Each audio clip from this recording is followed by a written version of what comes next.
We went down for a family holiday down in Esperance, and as we were leaving, we were involved in a car accident. I got thrown out. I basically got hit in the head as well as a displacement in my spinal cord around the C6, C7 region, so basically broke my neck.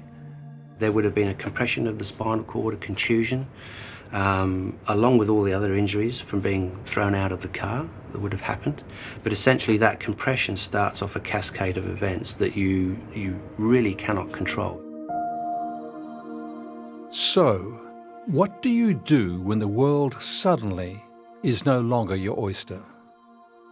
As it happens, Daniel Tan's tetraplegia is what's termed incomplete.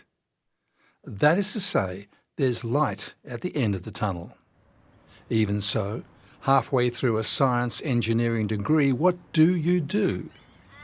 Well, if you are Dan, first you're grateful, and then you recommit to life. Because it's incomplete, I've been blessed that I can actually use my hands a reasonable amount.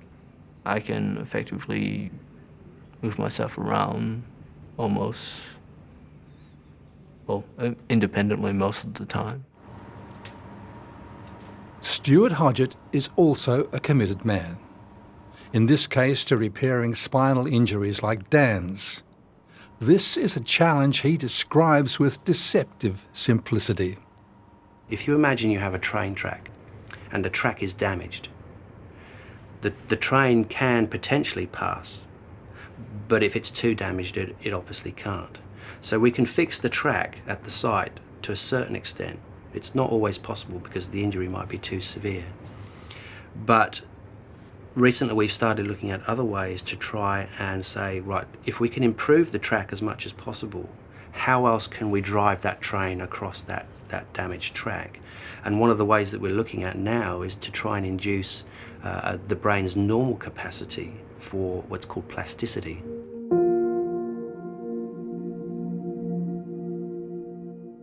So if we can drive increased plasticity in the brain, that means that the brain can then push that repair process and that regrowth process just a little bit further, and hopefully drive those new pathways across that horrible inhibitory site of the spinal cord lesion.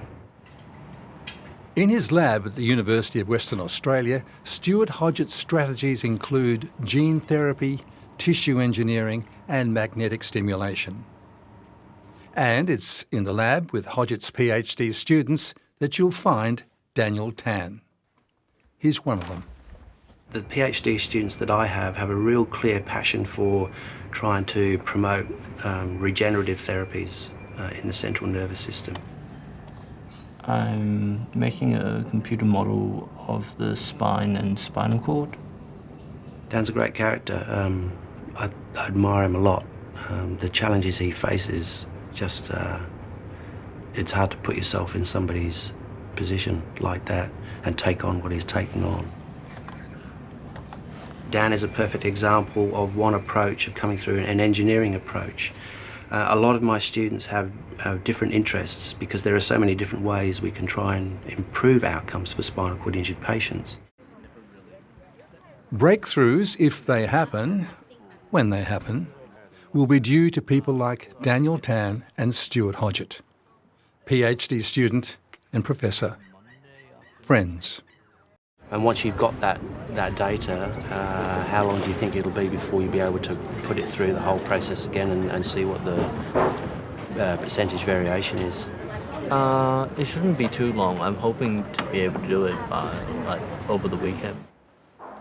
But cutting-edge results will not happen in a financial vacuum. The Spinal Repair Lab needs committed funding, and getting that commitment is the least favourite part of Stuart Hodgetts' job description. It's very hard. I'm not the kind of person who's able to sell myself very well at all, and I sort of have some sort of level of uncomfortability with that. But I think what I try and do is just show what really is going on and be honest about the types of advances that we're making. What drives me is essentially to try and make a difference to people's lives. And that I find incredibly challenging, but also rewarding as well.